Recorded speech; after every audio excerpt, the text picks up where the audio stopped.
Bonjour, vous écoutez Orbit, le podcast qui répond à toutes vos questions sur la plateforme Odoo. Moi, c'est Franck.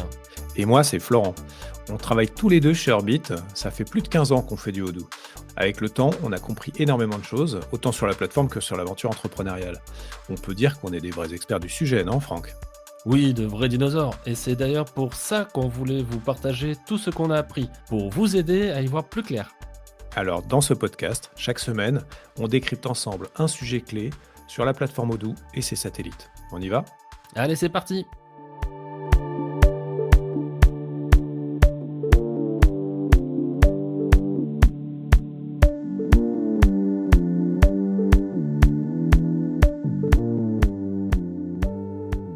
Salut Florent, Salut Franck. ça va? Eh ouais, ça va bien, et toi? Bah écoute, toujours. Aujourd'hui, on va parler reprise de données. C'est un sujet qu'on va essayer de dérouler du projet le plus simple au projet le plus complexe. Et avant ça, donc le retour sur l'épisode précédent où on parlait essentiellement de comment faire pour embarquer les utilisateurs sur le projet Odoo. Et donc là, en préparant cet épisode, tu étais justement en train de me dire quelque chose qui faisait une super liaison.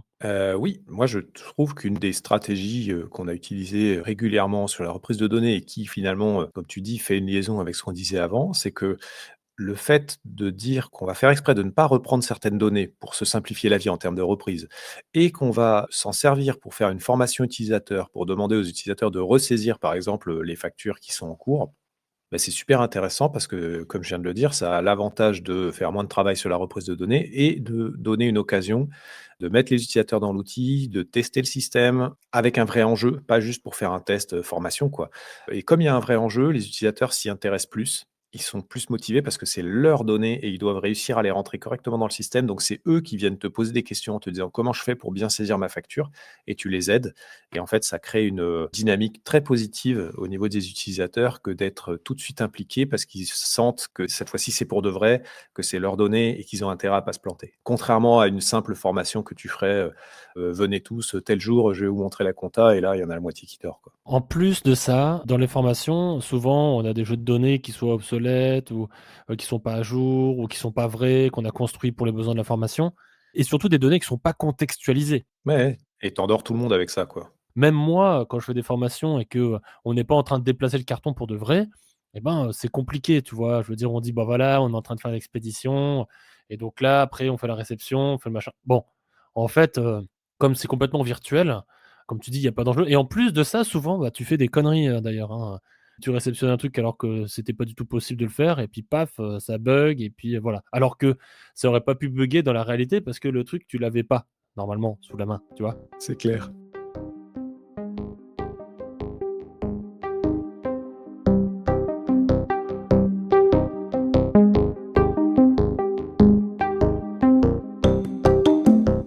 Du coup, bah, le plus simple dans la reprise de données, c'est de pas en faire. Eh ben, on est bien d'accord. Ouais, non, mais clairement, je crois que l'une des stratégies les plus simples pour réussir sa reprise de données, c'est de ne pas reprendre les données. Alors, ça peut paraître un peu débile, hein, comme approche, mais en fait pas du tout. Il y a plein de données auxquelles les gens sont attachés et pourtant ils y font presque plus du tout appel. Donc, une fois que, tu as clôturé ton année, que tu as fait ton bilan, bon, il y a plein de situations dans lesquelles où, tu as pas besoin de retrouver ces données. Cependant, ce qu'on fait dans ces cas-là, c'est quand même, l'ancien système reste allumé pendant un petit moment pour rassurer tout le monde. Après les données, en final, on les retrouve d'une façon, ou d'une autre. Alors bien sûr, on est d'accord, ça marche pas dans tous les cas. On a des cas où, voilà, encore une fois, quand on a des projets un peu importants, bah, on peut pas, dire, «C'est bon, on arrête tout, débrouillez-vous», hein. Des fois, il y a des projets qui durent sur plusieurs années, donc on va être obligé de récupérer, les commandes, les projets, les comptes analytiques et cetera. Parce qu'on est en plein dedans encore, que c'est pas parce que, tu changes de système que tu peux faire une bascule aussi facilement. Oui, tout à fait. Il y a effectivement des toutes sortes de configurations, mais effectivement, je pense qu'il y a des cas où tu peux parfaitement te dire que tu reprends pas certaines données parce que comme tu disais, elles sont pas ou peu utilisées et elles peuvent mourir avec l'ancien système et c'est pas très grave. Il faut vraiment mesurer ce que tu choisis de reprendre, quoi. Tout à fait. D'ailleurs, c'est bien quand même de donner des échelles, un petit peu de dimension. On a, plusieurs clients actuellement qui ont fait ce choix, ou quand on leur a dit: «Est-ce que vous voulez récupérer les données?» les clients ont dit: «Non, non, non, c'est bon, on redémarre à neuf, balle neuve, sur un système propre». C'est ça aussi, des fois, psychologiquement, on se dit: «Chouette». toutes mes données pourries là que je traîne depuis 10 ans, j'en ai marre. Là, je redémarre balle neuve. Ça, c'est OK, mais on va dire sur de la PME. TPE-PME, tu peux faire ça. Après, quand tu dépasses, la centaine d'employés, c'est pas possible, quoi. Je veux dire, tant que tu es dans une petite PME, ou une TPE, je pense que tu peux faire ça et c'est du bon, en effet, hein. C'est un choix qui est à la fois économique et qui même psychologiquement fait du bien. C'est genre nettoyage de printemps, on redémarre sur un système, tout propre et le client il dit: «Ouais, bah, voilà, on va saisir nos premières commandes, on va ressaisir nos clients et cetera, donc ça va être cool». Meilleure stratégie au monde pour réussir sa reprise de données, c'est de pas en faire, c'est clair. Maintenant, comme on l'a vu, il y a plein de cas où, ce n'est pas possible. Heureusement, on sait le faire et on sait le faire de différentes façons. La reprise de données peut être plus ou moins complexe, suivant si jamais il y a une source de données ou plusieurs sources de données et donc on va partir du postulat là, pour l'instant, qu'on a une source de données, c'est genre je suis sur Sage et je vais chez Odoo, admettons, hein. Et ben là, il va y avoir des questions sur qu'est-ce qu'on va reprendre? Est-ce qu'on reprend tout ou est-ce qu'on reprend pas tout? Bah, moi, j'ai tendance à essayer de pas tout reprendre. Voilà, typiquement, tu vois, en compta, j'ai tendance à essayer, hein, si on peut, de dire: «Bah, voilà, je reprends pas, les transactions des années précédentes. Je reprends un solde à une date et je ne reprends les transactions, par exemple, que sur les 2 dernières années», histoire d'avoir quand même un peu d'historique. Mais par contre, je reprends pas les 15 ans de transactions, parce que ça sert à rien, parce qu'il y a des erreurs comptables qui ont pu être faites, parce que les requirements de l'ancien système sont pas forcément les mêmes que le nouveau et honnêtement, hein, pour avoir fait beaucoup de reprises de données comptables, tout le monde te dit: «Non, non, mais c'est de la compta, débit et le crédit, c'est équilibré par période, c'est équilibré par transaction», tout ça et tu t'aperçois qu'en fait, pas du tout. Leur système, il est complètement bancal et toi, quand tu reprends les fichiers et que tu essayes de vérifier que tu as bien à chaque fois, la même somme en débit crédit par période, par transaction, par ceci, par cela, tu t'aperçois que c'est complètement faux et que c'est pas vrai. Donc j'ai tendance à dire, à limiter énormément et à dire: «Non, non, attendez, on reprend les 2 dernières années en transaction parce que vous en avez besoin. Le reste, on charge un solde et ça suffit largement». Et c'est beaucoup mieux comme ça. D'ailleurs, souvent, ce qui est une source de dégradation, de réussite du projet, c'est que, la reprise de données est sous-estimée, sous-évaluée. On pense que c'est facile, on pense qu'on peut importer ça comme dans Excel. Mais, en réalité, même des objets qui peuvent paraître simples, comme des contacts, nom, prénom, adresse email, code postal, ville et cetera. Dans la réalité, quand on se confronte vraiment à la réalité du terrain, et ben, c'est jamais simple. Il y a toujours un truc qui fait que c'est pas simple et ça, on peut pas vraiment le savoir à l'avance. Il va falloir analyser les fichiers, pour, comprendre où se trouve la complexité et voir, quelle stratégie on va mettre en place, pour pouvoir, importer, ces données. Ouais et puis tu as aussi le pourquoi ça bloque et quand ça bloque, quelle va être la source d'arbitrage? On néglige très souvent, le temps nécessaire à l'arbitrage. Parce que dans la reprise de données, finalement, pour moi, souvent la reprise de données est un problème d'arbitrage. Dès le début, parce que tu dois arbitrer qu'est-ce que je reprends? Est-ce que je reprends tout l'historique? Est-ce que j'accepte d'en enlever une partie et compagnie? Mais il y a aussi l'arbitrage, moi j'ai vécu de nombreuses fois, tu as un plan comptable, qui vient de 3 sociétés parce que tu as des fusions, et tu reprends les données, mais les données, elles sont incompatibles parce que, le plan comptable n'a pas été utilisé de la même façon des 2 côtés et tu peux pas juste comme ça bêtement merger, les comptes en disant: «Vas-y, je mets tout au même endroit» et bah, il faut remapper les comptes et là, quand tu commences à remapper des comptes comptables d'une société à l'autre, je te dis pas quoi. Non seulement c'est compliqué à faire, mais en plus c'est compliqué à relire parce que le gars qui relie la balance de l'autre côté, il dit: «Mais attends, je suis en train de lire une balance, mais elle correspond à rien». Bah oui, elle correspond à rien puisque c'est une balance qui fait le merge entre 3 autres balances donc vas-y pour comprendre. Je te confirme, tu m'as déjà perdu. Voilà, bah, oui, mais c'est le problème. Quand tu reprends 3 sociétés qui sont dans 3 systèmes différents, qui ont 3 balances générales différentes et que là tu dis: «Je mets tout dans le même parce que c'est un merge et que je dois avoir une balance unique à la fin», bah, il faut que tu aies quelqu'un en face qui soit capable de le comprendre, ce que tu es en train de faire et que tu sois capable de valider que oui, la nouvelle balance, elle correspond bien à la somme des 3 balances, que j'avais avant, quoi. Si tu le dis. Je le dis, je le dis.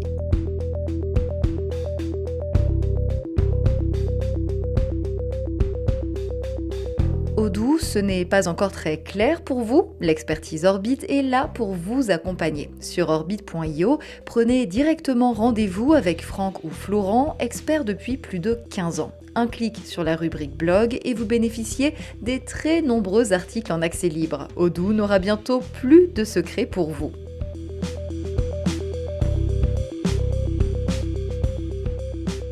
Tu parles d'un problème complexe qu'on va aborder, hein, c'est quand on a des sources de données qui sont, différentes. Mais pour rester Déjà, sur, le cas où tu as une source de données unique, l'arbitrage va effectivement être, hyper important parce qu'il y a des objets qui vont être plus faciles à importer que d'autres et il y a des solutions pour, simplifier ça. C'est-à-dire que le client, si jamais il choisit, de, reprendre les commandes et de les réintégrer comme des commandes dans Odoo, bah, en fait, là, on commence à toucher quelque chose qui est compliqué.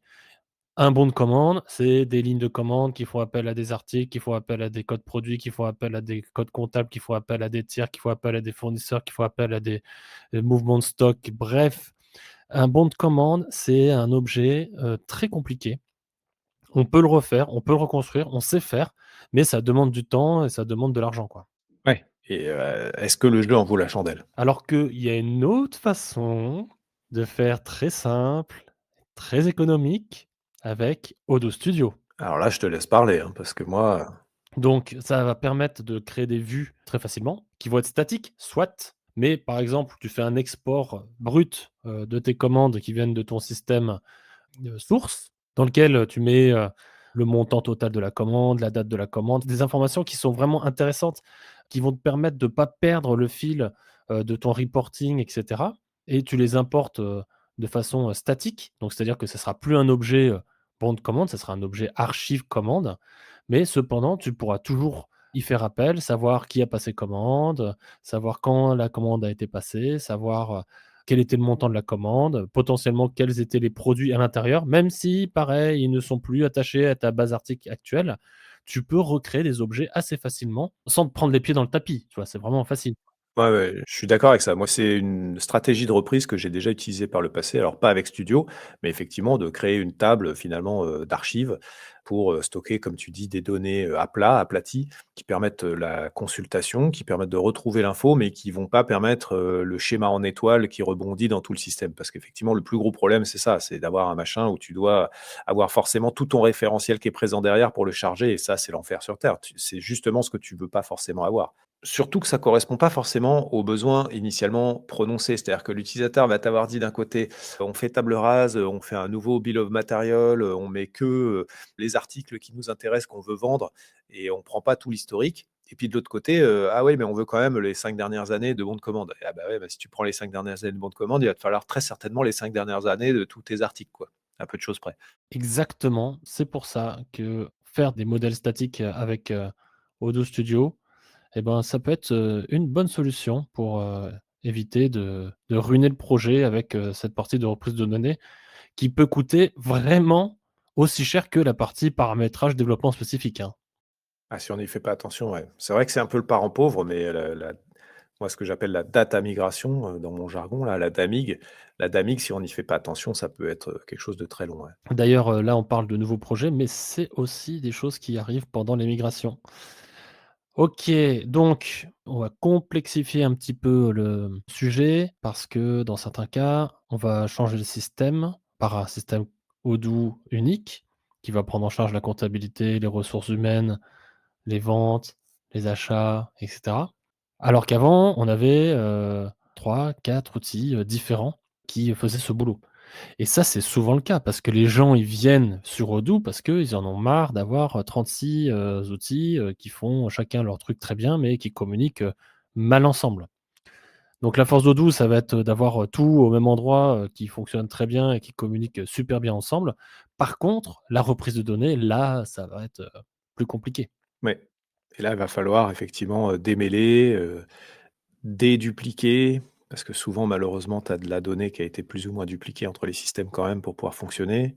Il y a une vraie stratégie qui va consister à nettoyer la donnée finalement. Il y a un nettoyage de données qui est, préalable à la reprise. C'est pas tant quelque chose qui est Odoo-centrique, c'est quelque chose qui est valable dans tout ERP quand tu fais une reprise de données comme ça, venant de multisystèmes puisque, comme tu le disais, souvent on choisit un ERP pour streamliner un certain nombre de process et ne plus avoir, 12 systèmes différents. Et donc la reprise de données vers un ERP finalement, quel qu'il soit, même si c'est pas Odoo, c'est souvent ça la problématique. C'est comment, je nettoie ma donnée de départ, comment je l'uniformise avant de la charger dans l'outil, quoi. Et du coup, une des données qui paraissait simple et ben, devient compliquée. C'est-à-dire que là, justement, les tiers, donc tout ce qu'on est, bah, les contacts, par exemple, et ben, ils vont être plus compliqués que des lignes de commande. Parce que les lignes de commande, elles vont être uniques, c'est sûr, avec une bonne clé, qui va être, générée par un système en particulier. Donc, ça va être chiant à refaire, mais par contre, on sait de quoi on parle. Par contre, du coup, sur les tiers, et ben, tu peux être sûr à 100 que, dans ton outil de gestion de commande passé, bah, tu as écrit EDF, E.D.F. Et que dans ta comptabilité, c'est marqué, Électricité de France et que dans, le système de relations clients, c'est marqué encore autrement et que tu as pas de clé et que là, c'est le bazar. Et oui, et là, c'est là que tu vas devoir passer par une phase de mapping, on va dire. Je sais pas trop comment dire ça en français, mais une table de ouais, des tables de correspondance. En général, nous, c'est comme ça qu'on fait. On crée des tables de correspondance et on commence à faire des scripts intermédiaires qui vont, traiter la donnée en entrée en la faisant passer par la table de correspondance pour obtenir finalement le bon tiers, en sortie, basé sur, OK, bah, si j'ai, telle info en entrée, j'obtiens ça en sortie. Et ces tables de mapping, bah, comme je disais tout à l'heure, arbitrage. Parce que la table de mapping, à un moment donné, il faut qu'il y ait quelqu'un, de l'entreprise qui la relise et qui dise: «Oui, c'est bien ça la transcription, de mes tiers, je valide et on y va, quoi». Alors après, des fois aussi, on en profite pour, sireter la base. C'est-à-dire que, du coup, bah, on va créer une clé, qui est une clé unique, qui est fournie, par l'État français, on va dire. Pour ce qui est des tiers français, parce que bon après, quand on a des tiers étrangers, alors là, ça complexifie encore le truc.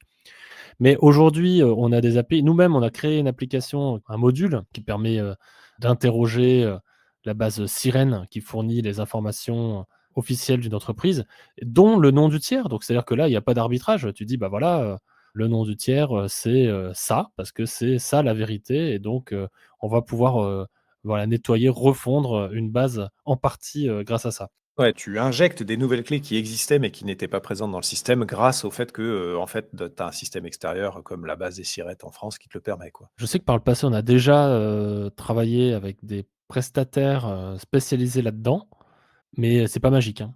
Tu donnes tout ton truc là, tout ton caca avec, toutes tes bases pourries, tu dis: «Voilà, faites-moi une base unifiée», et ben, en fait, non, comme tu le dis, à un moment donné, il y a besoin d'arbitrer parce que, personne à part l'utilisateur, va savoir de quoi on parle, pour de vrai, quoi, hein. Ouais, d'expérience, j'ai toujours trouvé que la reprise de données, c'était un endroit où il fallait beaucoup d'arbitrage et où il fallait que les utilisateurs soient très impliqués. C'est mon expérience.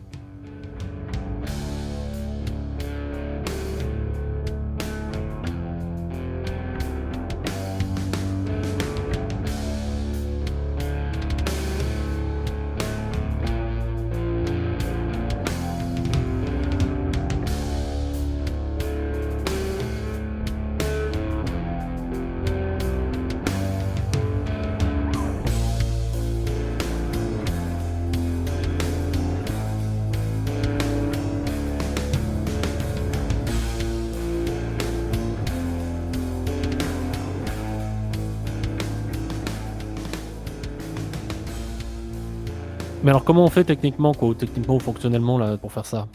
Alors moi, comme je te disais, techniquement, le premier truc que je fais dans une reprise de données, c'est que je fais des tables, de correspondance. Des bêtes fichiers, en général, on les fournit en format CSV, à l'utilisateur en disant: «Bah, voilà, c'est un CSV et voilà la colonne avec, ce que vous avez en entrée et voilà la colonne de ce que vous devez mettre comme code en sortie.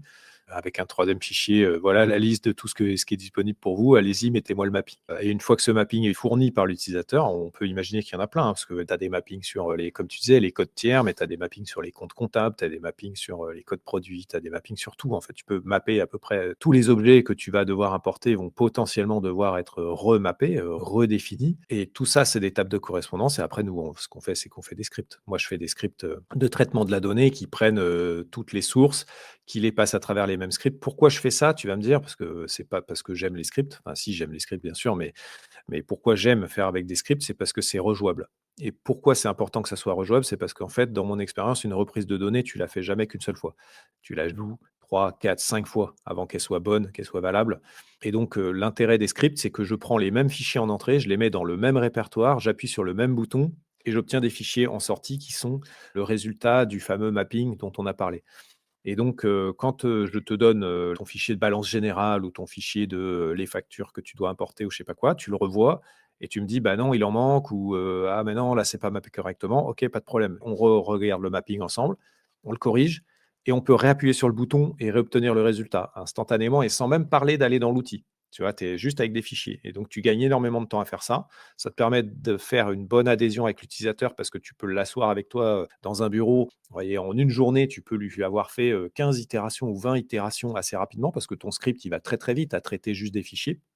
Et lui, il est assis à côté de toi, il est avec Excel, ça, il a l'habitude, il maîtrise et s'il se débrouille bien, il relie ses fichiers Excel très vite, on relie le fichier de mapping très vite et on itère comme ça assez rapidement. On fait 10-12 itérations jusqu'à ce qu'il arrive à ce qu'il veut et là, quand il est à peu près content du résultat, on commence à injecter dans Odoo uniquement et là, en fait, ça se passe beaucoup plus tard et donc tu arrives dans Odoo, OK, il y a encore une étape, hein, tu vas lui montrer dans Odoo, il y a peut-être encore des choses qui vont pas lui plaire parce que cette fois-ci, quand il le voit dans Odoo, il a un œil différent, mais en fait, il a déjà énormément travaillé sur sa donnée en amont, juste avec des fichiers Excel, en fait. OK, bah, on va parler technique un petit peu comme tu adores ça, que bon, tu étais un peu privé là dernièrement. Parce que donc là, tu utilises les fameuses API d'Odoo pour faire ça? Alors, dans un premier temps, j'utilise, bêtement des scripts qui traitent de la data et je travaille, juste avec des fichiers. Mais effectivement, quand je le charge, après, j'utilise, diverses stratégies. Soit j'utilise les API d'Odoo, soit j'utilise XBus quand j'ai vraiment beaucoup de données un peu croisées et que je veux organiser tout ça. Mais ouais, dans des cas un peu simples, j'utilise l'API Odoo pour charger la data, ouais. Bon, je sais ce que c'est XBus, mais c'est quoi XBus? Ah ah!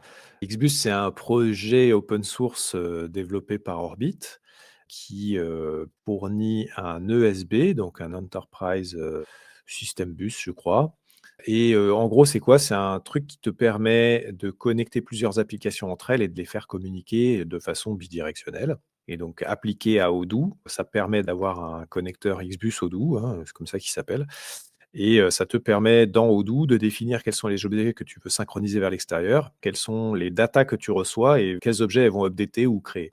Et donc ça te permet, d'accepter, des interfaces entrantes de n'importe quel système et d'émettre des interfaces sortantes vers n'importe quel système. Voilà, c'est assez pratique. Si je me rappelle bien, il y a aussi, le fait que, ça fait du reporting sur les erreurs potentielles. Oui, tout à fait. Alors là, je t'en parlais un peu dans le principe, reprise de données, mais oui, oui, XBus, ça te permet aussi de faire des «chaînes de nuit» entre guillemets, ce qu'on appelle des chaînes de nuit. C'est-à-dire, tu as des interfaces qui tournent en permanence. En général, quand elles sont schedulées la nuit et donc, tu vas avoir une sorte de tableau de bord où tu vas pouvoir voir tous les types d'interfaces que tu as prévus, lesquelles, ont tourné. Si tu veux, tu peux voir absolument toutes celles qui ont tourné, mais tu peux surtout regarder lesquelles ont raté. Et donc tu peux voir: «Ah tiens, là, j'ai une interface d'import, de facture qui vient de mon site web et elle a échoué cette nuit».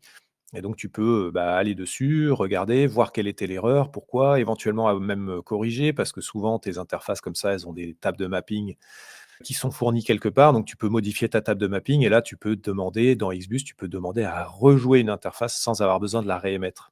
Ce qui permet de ne pas avoir cette fonctionnalité dans le système émetteur, parce qu'il y a des systèmes émetteurs qui ne savent pas réémettre une interface une fois qu'ils l'ont générée. Parce qu'ils génèrent l'interface au moment T en faisant une requête SQL et ils ne sont pas forcément capables, 12 heures après, de réémettre la même interface. Voilà, donc XBus, ça te permet tout ça. Quand on préparait l'émission, je te disais que dans un projet, on avait utilisé un ETL pour pouvoir, aller chercher des données dans différents systèmes et surtout qu'on était dans une stratégie de déploiement, en plusieurs phases. Donc on avait plusieurs sociétés qu'il fallait déployer régulièrement parce qu'on pouvait pas tout faire d'un coup. Et donc là, c'était exactement ce que tu dis, c'est on appuyait sur un bouton, bim, on faisait, un déploiement, complet à partir de plusieurs systèmes. Donc, un système RH, un système comptabilité, un système, plus opérationnel et je viens de me rappeler du nom, du truc qu'on avait utilisé là, c'est Pentao. Ah, Pentao, ouais, c'est pour ça que je te parlais de Kettle. Kettle, c'était la source. Ah, c'était un plugin par-dessus Pentao pour travailler avec, Odoo, il me semble. Pourquoi est-ce que dans Odoo, on n'a pas le prénom et le nom qui sont, des champs différents? Alors c'est une question que beaucoup de gens posent. Moi, j'ai une explication, je pense, qui se tient, qui est pas forcément bête. En fait, toi, tu considères, prénom et nom comme 2 choses séparées et comme étant, finalement, prénom plus nom donne le nom complet de la personne. En fait, c'est pas forcément vrai. C'est-à-dire que selon les cultures, prénom plus nom ne sont pas forcément suffisants pour déterminer l'identité de la personne. Déjà, rien qu'aux US, tu prends, prénom plus nom, bah, il te manque le middle name qui est super important. Qui est tellement super important, si tu veux, que, tu as des présidents, américains que tu connais, bon, bah, c'est JFK. Bon, bah, JFK, le F au milieu, c'est le middle name. Et il y a d'autres cultures dans lesquelles, on va pas forcément mettre, prénom, nom, on va mettre tout un tas d'autres choses et donc en fait, je crois que le choix d'Odoo est pas plus bête, même si ça paraît contre-intuitif au début, c'est de dire: «Je fais un grand champ nom et chaque utilisateur, quel qu'il soit, peut parfaitement formater son nom comme il veut. S'il a envie de mettre prénom, nom ou nom, prénom ou prénom, middle name, nom ou tu vois, tout ce qu'il veut, il le met. C'est juste, ça donne à la fin le nom. Je trouve que c'est pas si gênant que ça parce que justement, ça permet d'être très générique et c'est quand même le besoin d'Odoo, c'est d'être très générique et de répondre à tout un tas de cultures ou d'être installé dans tout un tas d'endroits. Et puis, si tu veux vraiment, il y a des modules pour le faire. Si tu veux séparer prénom, nom, parce que dans ton cas d'usage, ça a du sens, tu le fais, pourquoi pas. Mais je pense que c'est ça le point, hein, c'est qu'il y a quand même un certain nombre de cultures sur Terre où en fait, prénom, nom ne sont pas la façon de faire. Oui, oui, c'est sûr. Mais des fois, c'est chiant. Ah oui, non, mais tout à fait, hein. C'est un problème récurrent qu'on a nous, nous Européens, mais en fait, on n'est pas seul au monde. C'est ça. Et après, bah, du coup, bah, ça veut dire que, tu vas avoir plein de systèmes où ça va être prénom-nom. On va avoir, une étape de fusion de champs, donc on va fusionner le champ prénom et nom pour, aller, compléter ce champ. Voilà, c'est un exemple comme ça. Le plus complexe qu'on peut trouver, dans les reprises de données, c'est quand on a, plus il y a de systèmes sources, plus il faut récupérer de données et plus ça sera, compliqué et donc c'est là où on va faire le choix d'un ETL ou d'un, ESB, comme Xbus, pour y arriver, quoi. Oui, alors je vais faire quand même un petit bémol. On en a déjà un petit peu parlé, je crois, ensemble lors d'un épisode précédent, mais je vais refaire un petit bémol. Les ETL, ça veut dire extract, transform, load, et très souvent la partie load, elle se fait en SQL. Et ça, c'est quelque chose qu'on déconseille très fortement dans Odoo, parce qu'on ne veut pas que de la donnée soit chargée directement dans la base de données. Parce que si tu fais ça, tu vas faire en sorte de ne pas passer par toutes les règles de contrôle que Odoo met en place. Et donc à ce propos, par exemple, moi j'avais un client qui utilisait beaucoup, Talend, Studio et donc en mode ETL, en SQL. Et il avait souvent justement des problèmes comme ça où il bypassait certaines règles et où il comprenait pas pourquoi sa base se retrouvait en vrac. Chaque fois, j'arrivais, il me disait, «Tiens, j'ai fait une reprise de données», puis là, c'est pas des reprises de données qu'il faisait, il injectait de la donnée régulièrement dans son système parce qu'il avait de la donnée extérieure qui arrivait, il le faisait par ETL. Et en fait, au bout d'un moment, à chaque fois, je lui disais: «Bah, voilà, ta donnée là, tu l'as chargée en SQL?» Il me disait: «Bah oui». «Bah ouais, je le vois parce que là, tu as une data là qui est incohérente parce que tu as un champ qui est marqué, is, bidule, ouais, et en fait, bah, ça aurait dû déclencher une règle de gestion et la règle de gestion s'est pas déclenchée et c'est pour ça que maintenant tu as un problème». Et donc finalement, ce que j'ai fait, c'est que j'ai fini par lui faire un petit module spécifique pour Talend, bah, qui existe encore d'ailleurs, qui doit être open source, qui s'appelait OEC et qui était en fait un petit outil ligne de commande que Talend pouvait appeler. On avait fait un petit module Talend aussi pour aller avec et du coup, dans son flux Talend, à la fin, il disait: «Je veux utiliser du OEC au lieu de charger en SQL» et ça générait un fichier CSV et là, OEC chargeait le fichier CSV dans Odoo à travers l'API. Et là, hop, du coup, c'était évidemment plus long, hein, parce que tu charges pas à la même vitesse par l'API qu'en SQL pur, mais c'était plus long pour une raison. C'est que c'était plus long parce que pour chaque enregistrement qu'il chargeait, bah, ça passait par toutes les règles de gestion et du coup, il avait plus de problème. Donc, c'est des petites histoires comme ça qui sont rigolotes, mais qui ont vraiment du sens à connaître pour pas faire n'importe quoi avec les ETL. Conclusion: Ne faites pas n'importe quoi dans la base SQL. non, n'y touchez pas. N'y touchez pas. La base SQL, tu touches pas et puis c'est tout. En effet, tu passes par les CSV, tu passes par les, API, mais jamais, jamais, jamais, jamais par SQL. En tout cas, en écriture. Après, en lecture, bon, on peut considérer que dans certains cas, il y a des limites aussi, hein, tu as des clients qui disent: «Je vais faire que de la lecture». Oui, d'accord, mais si tu lances des requêtes, complexes avec des gros joins, tu peux tout à fait écrouler la base de données aussi. Je fais une petite digression, on n'est pas dans la data migration, on est plutôt autre part, mais même pour de la lecture en SQL, souvent, ce qu'on fait, si vraiment, les gens veulent le faire, c'est qu'on fait une, copie de la base de données, la nuit, quand ça gêne pas et ensuite on leur dit: «Voilà, faites vos requêtes SQL de reporting sur cette base-là» et comme ça, là, allez-y, vous pouvez faire des énormes requêtes avec des joins, hyper compliqués. Vous écroulerez que votre base de reporting et pas la base live où il y a l'utilisateur en train de travailler. Voilà, bah, en fait, moi je dis que, il faut en effet, pourquoi pas, reverser des données dans un genre de data lake.